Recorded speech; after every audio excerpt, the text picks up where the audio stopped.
სხვებმა განანადგურეს სტალის ადაუტოვის. იმიტომ რომ ყველაზე გავლენიანი ფაქტია იყო მეშევის პარტიის სოციალ-დემოკრატიული ბოლშევიკები. Ostali parti ხაჭარი უშუალოების აგენტი 1900 წელს. შესაბამისად იქ ფეშურებული.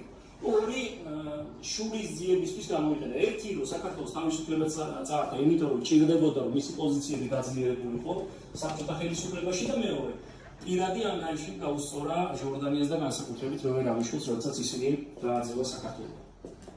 აი ეს ტროცკი, ებრაელი იყო, ბრონშტეინი ლევ ბრონშტეინი, რომელმაც ციხეში ყავდა ზედამხედველი, ერთი გვარა ტროცკი და იგი გვარი არისო, მეცახელად. ხო, სტალინის უპირისპირდა ძალიან კაშკაშა ვარსკვლავი იყო, ტროცკი მაგარი ორატორი, მაგარი ორგანიზატორი, გაგებაში არ იყო სამხედრო საქმის, ერთი წუთი არ ყოფილა ჯარში, მაგრამ მან შექმნა საბჭოთა არმია. ის დანიშნეს ლენინმა დანიშნა რევა ენსალეტიკო ესეთი რევოლუციური სამხედრო საბჭოს მეთაურად. და ეს სტალინური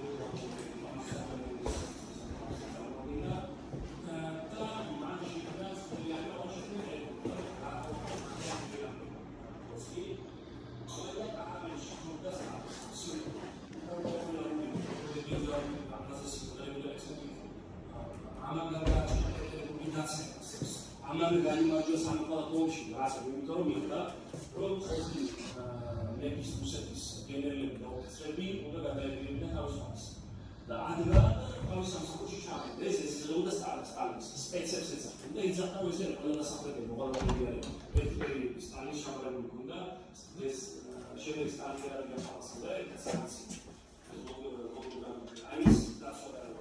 ეს შეასრულე პოსტი სტალინის უნდა რომ იმას დაეხუტა პოსტი ზადა ეს მაგარი პრემიერება და რუსეთის სამართლებრივი სტალინის ესენი ზოგადად სამხედროა დააჩინოა სტალინა იდიოტები, ბუდიონი ბოლშევიკური ხალხი დაიწყება გვერდზე, მაგრამ ტროცკი შეასრულე ლენინმა გააშენა და ერთმანეთში ჩამოვარდა საშინელი ზიზღიდა.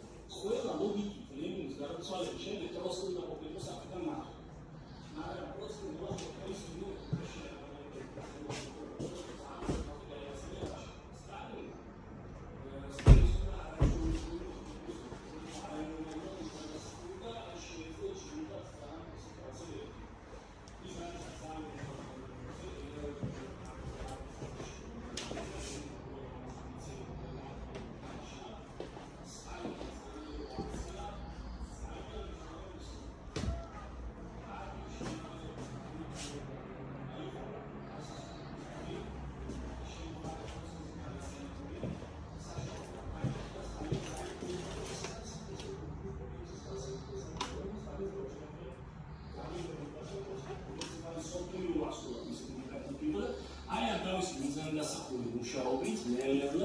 სტალინმა ძალაუფლება ჩაიგდო ხელში და ბოლოს გაასახლა